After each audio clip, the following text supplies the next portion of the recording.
Siz rəyinizi yazın, mən oradan cavablandıracağım. Türeyə.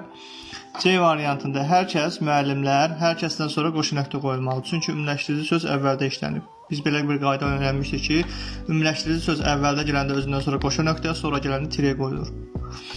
Sonra biz onu Fərhadı, yəni Fərhadı tire qoyacağıq burada. Burada amma ümumiləşdirici üçün biz için götürə bilməliyik. Çünki doğrunun altından doğru götürməliyik. Quruluş isə düzəltmədir. Bəli, deyir ki, leksi şəkilçisi var burada, l şəkilçisi. Ona görə nə edirik? Bunu deməli 3-ü nə edirik? Götürə bilərik, düzdür. Çünki doğrunun altından doğru götürməliyik.